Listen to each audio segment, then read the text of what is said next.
This week we are finally focusing on ways to assess students' problem-solving strategies. I love this quote by Albert Einstein as a way to begin this discussion.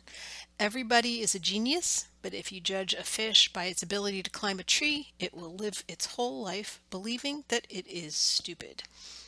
So the ways we judge and assess student work is a direct reflection of what we think they should be able to do. But often those things don't line up. Our assessments are often guided by what is most efficient to grade or what knowledge students can demonstrate within a certain amount of time, rather than what we actually want students to be able to do. So this week we will focus on these learning objectives. We will identify ways to evaluate and assess problem-solving processes, strategies, and errors, for example. And we are talking about direct assessment of desired problem-solving skills and metacognitive skills.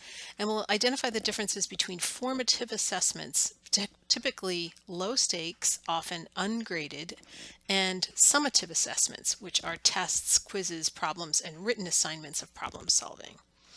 The use of formative assessments in particular is relevant for helping students to develop effective problem-solving strategies, schema, and reflective practices.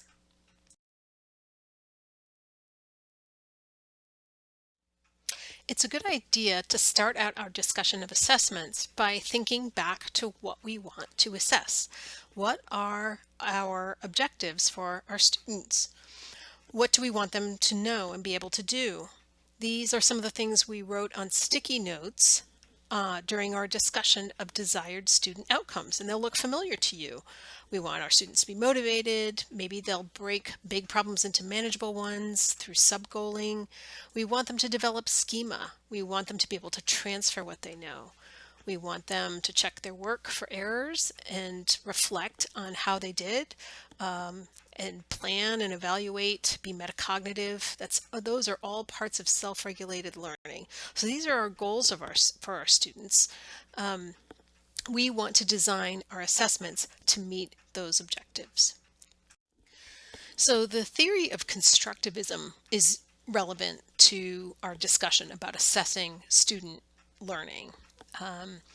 The constructivist theory of learning is relevant to assessing student problem-solving strategies in particular, because constructivism can be defined as students actively generating or constructing their own knowledge and meaning based on interactions between their experiences and their existing knowledge and their ideas, their new ideas about what they're learning. So the theory of constructivism acknowledges the importance of students' own thoughts and ideas. This has direct ties to student motivation. When their thoughts and ideas are accepted, students will become more involved and interested in what's being studied. So thinking about constructivism in terms of student problem-solving strategies, we can think of it from the instructor standpoint, where instructors should focus on making connections between facts and fostering new understanding in students, doing things in a way that does that. They can tailor teaching strategies to student responses and encourage students to analyze, interpret, and predict information. They can rely on open-ended questions that promote dialogue among students. From an assessment standpoint, rather than focusing assessments on grades and standardized testing, we can make assessment become part of the learning process itself so that students play a larger role in judging their own progress. So how do we do this? How do we focus on making connections between facts and fostering new understanding?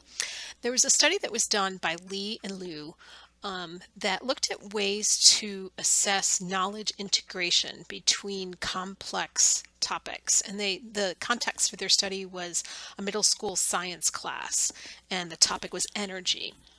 And so this provides a good example of how to assess complex interconnected concepts. The reading, by the way, is listed as a recommended reading for this week if you want to skim it. So the work by Lee and Liu provides a useful example of how to make connections between facts and foster understanding. And they do it, and this table shows how. they do it by scoring the level of knowledge integration between those complex concepts. So the scoring goes from 0 to 5, from no relevant interconnections or no ideas, or basically 0 is the students didn't provide any response, but 1 would be students really don't connect anything that they're talking about. And then 5 would be they're connecting 3 or more relevant ideas within the context. So there's an example of what this might look like on the next slide. There's an example from that paper. But you might envision what this might look like in your own classes. Think about how you might leverage the idea of connecting complex concepts in a way that helps students build knowledge and schema, and in a way that helps them transfer their knowledge to other contexts. So here's that example of assessing knowledge integration. It starts with a multiple choice question, and then that's easy to score. And then it's followed by an open-ended question that can be a little bit more challenging to score because the answer can take on so many different forms. An important point to notice on this is that for instructors, they've listed ideas and links between ideas to help in scoring that open-ended question. So this provides the instructor that is grading the question a way to identify the links, the student's integration of concepts, which can help in grading consistently across students and then across different problems. This is really important. Whenever you design an assessment, you should always think through how you will grade it, and grading it consistently. You should test your assessment method with a trusted colleague, and test how you're grading it. Find somebody who's familiar with the concepts you're assessing, and make sure that your grading plan is going to work the way you intend it to. So there's a lot of text on this slide, and I apologize, lots of information, so bear with me.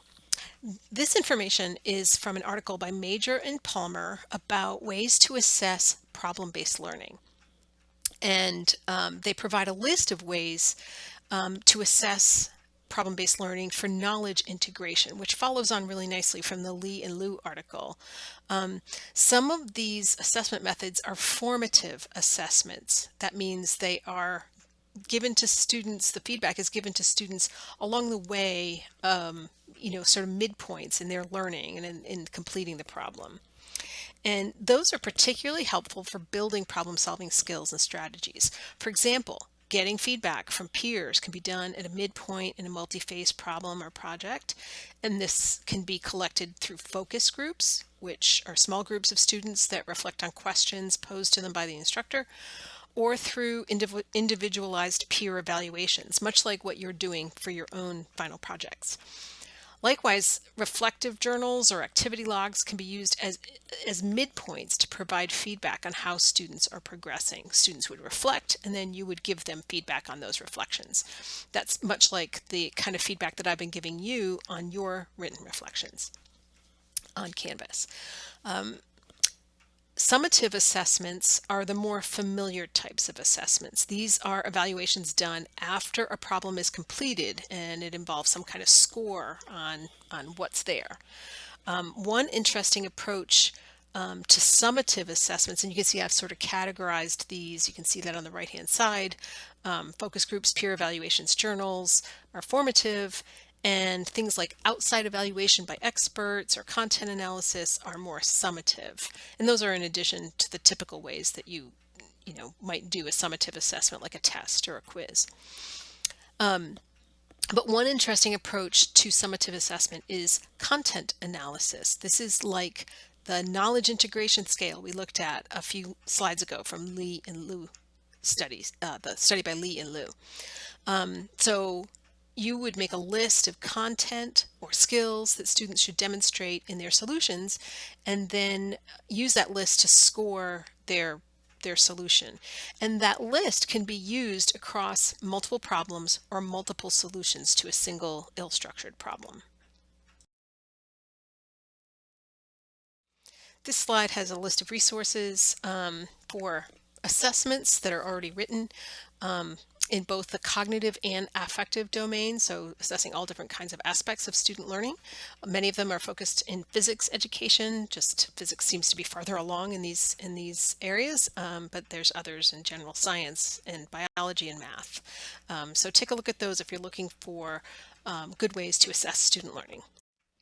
This slide has some resources that I drew from for this presentation, and now would be a good time to go to the discussion board to share our ideas about the required reading for this week. It's an article that I co-authored with my former grad student, Sarah Grigg, about first-year engineering students' errors in their problem solution and ways to provide meaningful feedback through assessment.